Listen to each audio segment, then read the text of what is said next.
luckily we both have a very similar passion for breeding cattle and similar sort of values and very different personalities, I might add, but we sort of seem to have the same core values.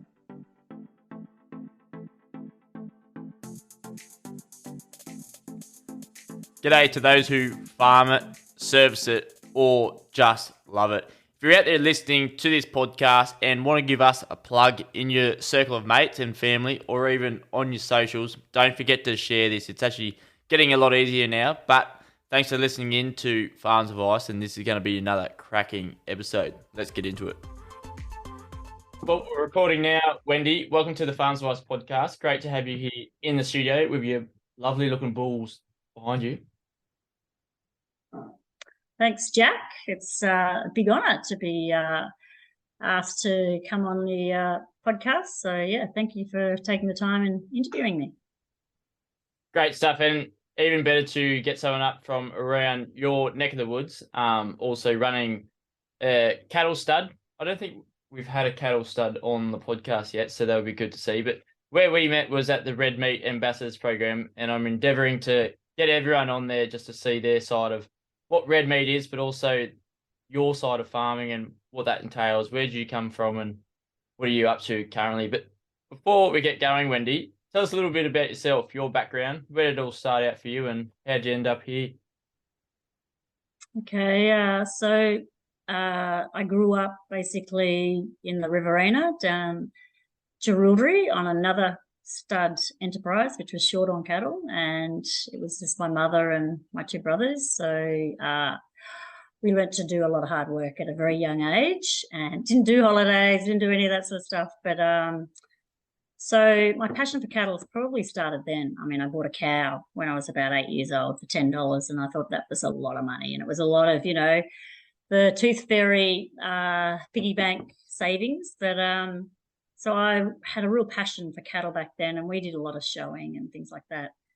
And then went to uni and did ag science, and always wanted to do beef back then. So my career was, I wanted to get into beef marketing. I don't know, I really loved that sort of side of when we were at uni. So went on to work for AMLC, which is now called the MLA, which is where we were doing our red meat ambassadorships. So worked there for a few years in the beef export market and learnt all about the export trades, particularly to Asia, mostly Japan, but the big emphasis was Korea. And then after that, Ben and I actually met. Ben's my husband, and that's where Texas Angus is, which is where I am now. We met back in the Riverina. He was a jackaroo for sheep, for Audrey merino stud back then. So we met then. I really didn't know who Texas Angus was back then. But anyway, ended up getting married, and luckily we both have a very similar passion for breeding cattle and similar sort of values and very different personalities, I might add, but we sort of seem to have the same core values. Probably have a personality could even it out as well on farm, or is there a few parts in the yards? Well, if you want to see us tomorrow or even this afternoon, we're about to go and take bull photos. The personalities really emphasised. It will be today and tomorrow when that's not fun, trying to take photos of bulls and you try and get them in the right, I'm a bit OCD when it comes to that sort of stuff, and I take the photos, and Ben and Hayden, the fellow who works with us, it's not only a great environment, particularly for a husband and wife, but we're pretty good in the yards, but photos, no, not great.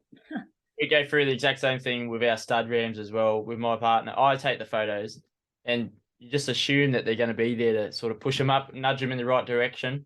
I actually haven't seen it done for cattle, but I imagine it's pretty similar. Get them up, standing up straight.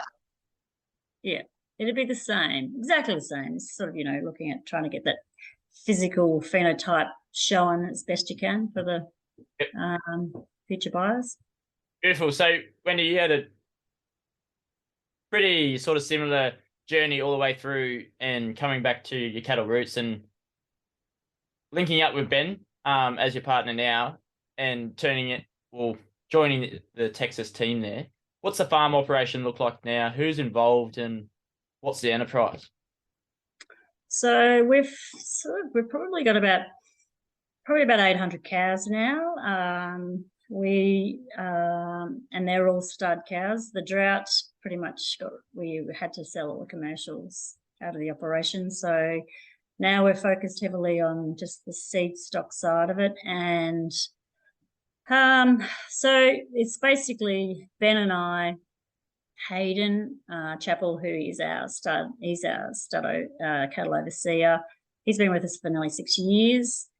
And we've just got a Swedish girl who's just come on board for the last week. She actually she's a daughter of a friend of mine from uni, and they're from a pig farm over in Sweden, and she's out here and she wanted to have a bit of experience, and so she's actually been going really well. So it's 4 of us now, but sometimes it's 3. But we are very labour deficient, I would say, what we do. But anyway, we have a bull sale every year in end of July, and we're just trying to work out how many we'll sell this year. Trying to work it out, probably thinking about 250 bulls, maybe. Up from what normal is? That it will be up. We sold 209 last year. The only reason being is that, we sold them we just want people to think that they can actually get bulls. So last year, people went away; they couldn't get bulls, and we're just trying to work it out. Only good quality bulls will go in, so we've got a good selection this year to choose from. So, and then we have about between 80 to 100 paddock bulls as well to sell. But we're just about to head into AI embryo transfer. That's all. Synchronizing is going to start next week. Plus trying to take bull photos, plus what else are we doing? We're flat. We're really busy at the moment, but busy is good. Absolutely. I want to go back to the decision you came out the other side of drought, removing your sort of commercial side of the enterprise. And with that, you had a lower seed stock there and you've now increased them as your stud cows? That's how it's sort of working? Yeah, we do we've got a cooperator herd, and so we can increase our numbers fairly quickly. So yeah, we took a bit of a gamble back in 2021 or 2020, I can't remember. We actually went out and bought a property.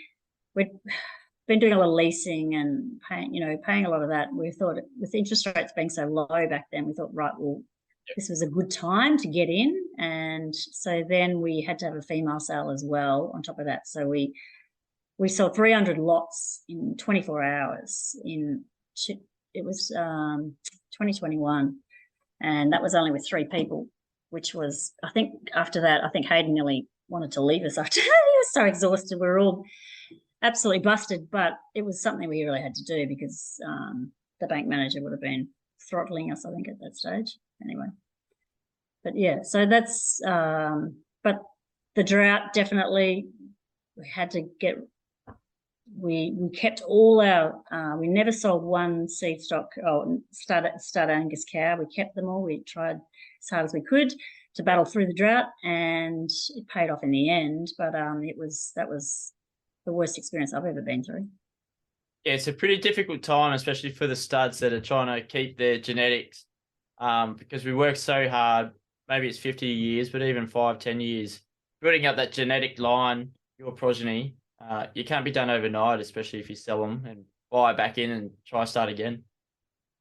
You're so right, Jack. I mean, any seed stock, whether it's sheep or cattle or horses, it takes a long time to develop that line and that breeding program. And we had a lot of people really go help us. We had clients ring us and let us send cattle to them when they didn't. That was there for a little while, but then after a while we had to take them back because they'd run out of feed. So it was tough, and it was tough trying to buy feed. That was terrible. Yeah, absolutely. And for such a long period of time, I actually wasn't here because I thought I'd go take someone else's money at the beginning of the drought overseas, but came back into the lush green grass. So I came back and was telling Dad, "Oh, what are you whinging about, mate? Looks good at the moment." And he just had to battle for 2-3 years here without me. It's pretty amazing how good and resilient the land is, though, to conceive that it used to be just. I remember looking at our window and you just see it was just parched dirt. And we're pretty good at trying to keep our ground cover here, but we couldn't maintain it at all because we had locked cattle up in areas. But for it to come back the way it has, it's unbelievable how resilient the land is, I think. Absolutely. So let's move into where we sort of first met at the ambassador program for red meat. What did you get out of it, and what did you learn? I really enjoyed it, Jack. I thought there's a couple of pretty big statistics that I came out thinking that I really didn't realise that 65% of the population has no rural connection. That was quite alarming.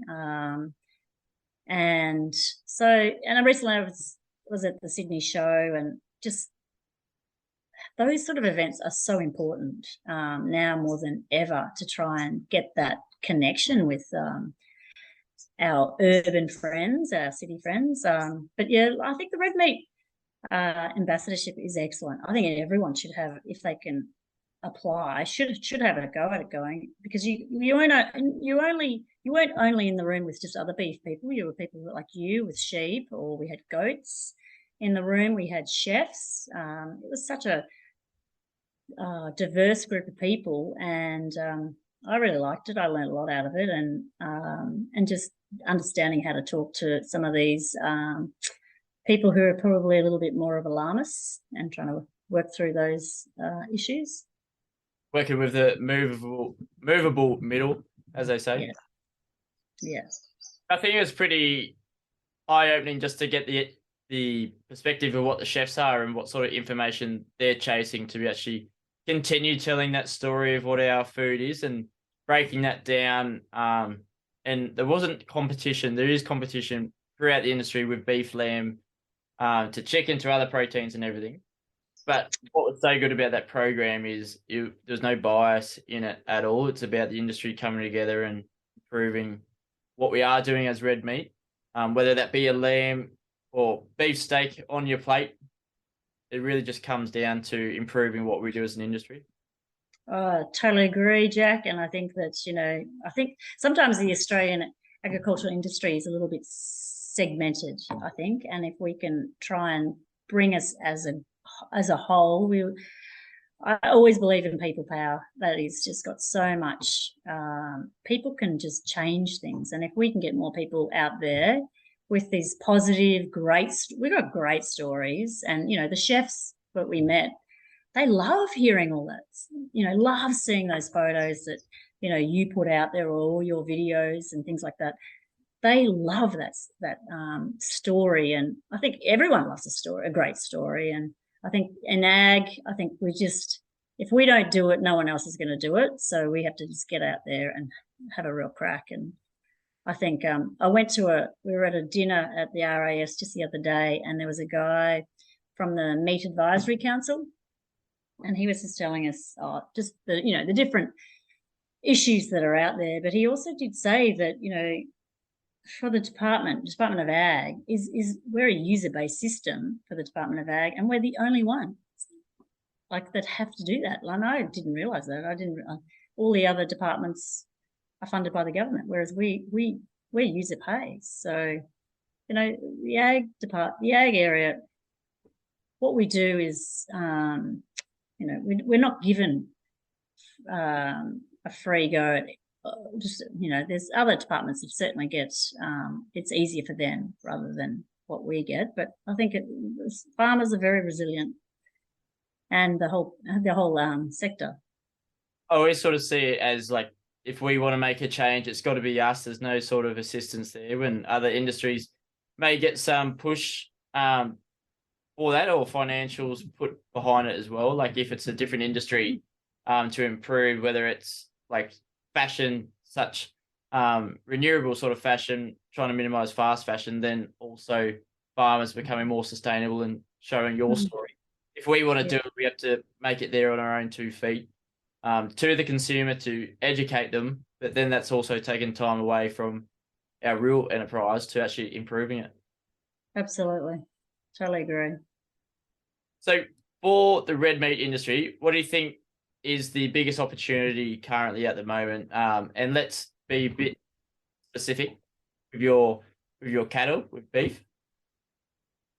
So yeah, for beef, I think it's really, really positive.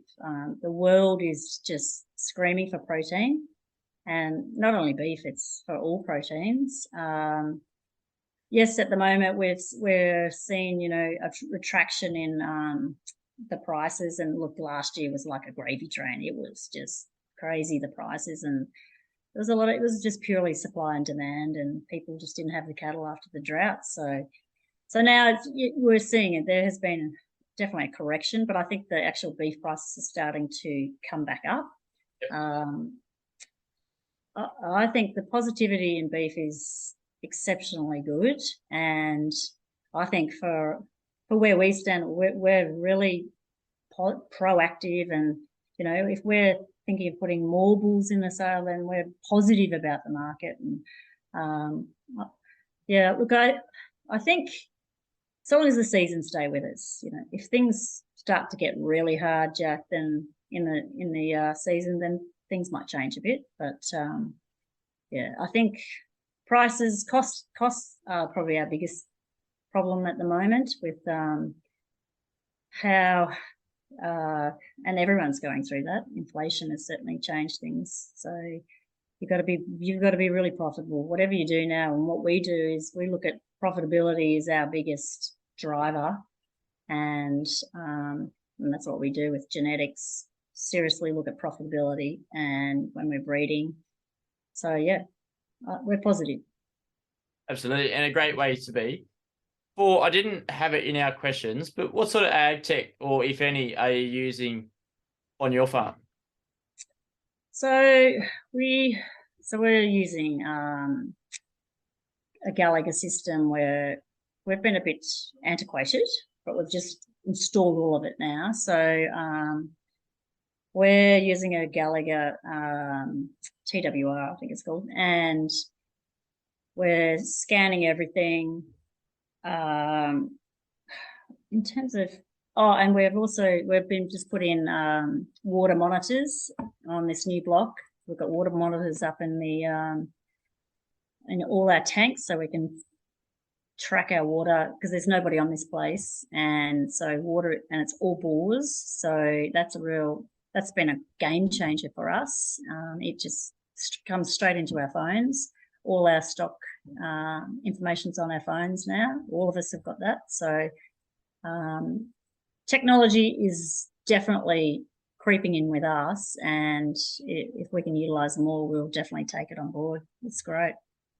Absolutely. And how's Hayden going, or does he enjoy the ag tech side of it, that side of things, as an employee, and sort of that onboarding process? Because it's a bit of a pickle with farmers, and actually having that time to onboard even yourself rather than also your employees.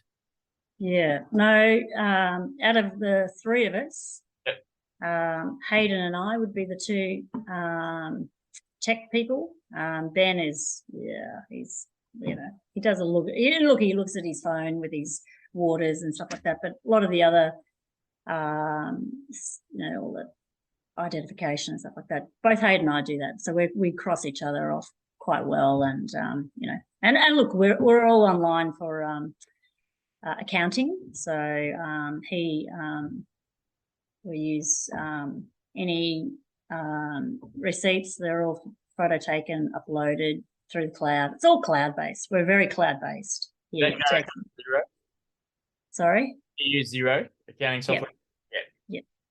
So we use Xero, and it's been a game changer. Like, we used to be a Phoenix client, and our accountant wanted us to change, so we changed to Xero, and it's great. And look, we've actually brought in a bookkeeper, and she lives about 30 k's away from here, and I don't see her, but she does a fair bit of that to just take the load off my shoulders a bit, because otherwise I was just living in the office half the time.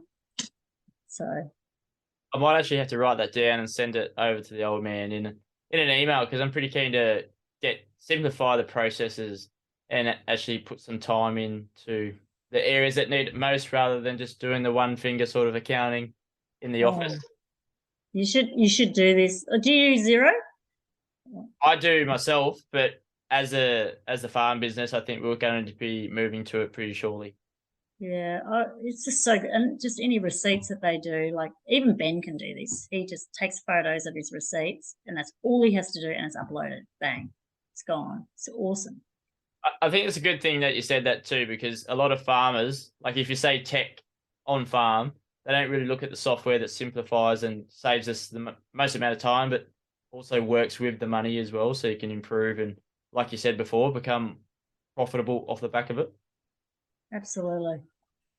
So Going on with that, you've got your sale coming up it's in July. Do you want to give it a bit of a plug and what we expect after your photos the next couple of days? Look, we got so there'll be 250 bulls. We've gone through. We do a lot of feeder carcass trials, and we use that information to go back into our breeding program. So that's how we try and identify profitability.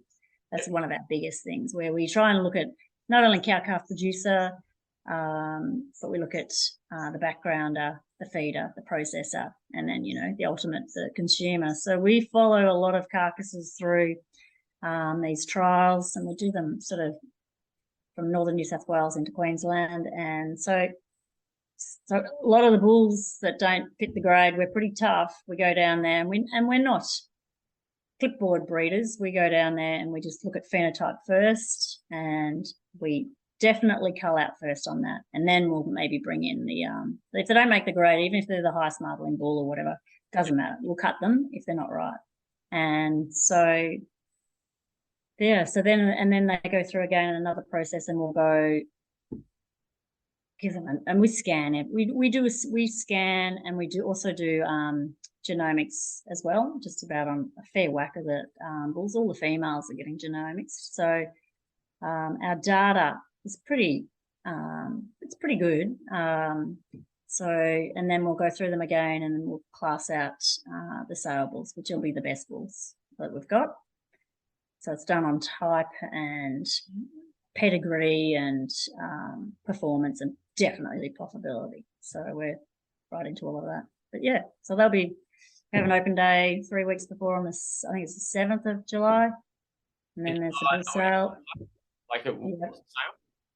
They'll be all penned, and then we have a elite usually come on board on the day of the sale, and it's a live streamed bull sale. We're not big into doing a lot of videos.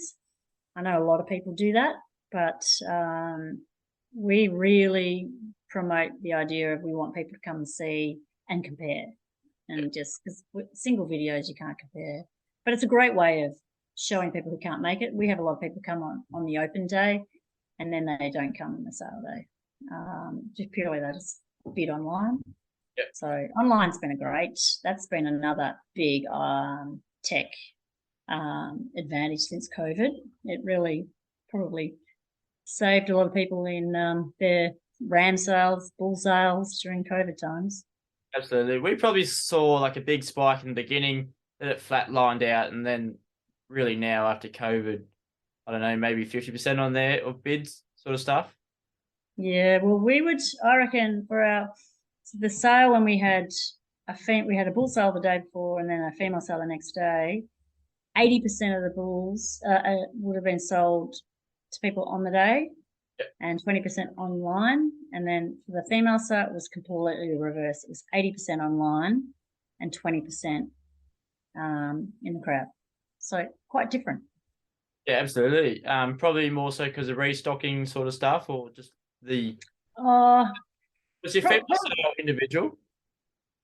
Yeah, probably. So female sales are a little different to a bull sale, because female sales is basically selling to other seed stock people, whereas bull sales, it's commercially based. We're pretty commercially based.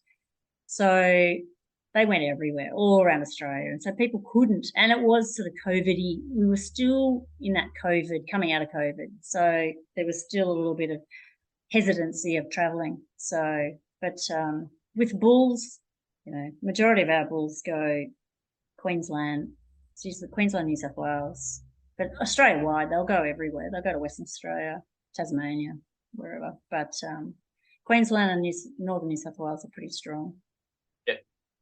Yeah.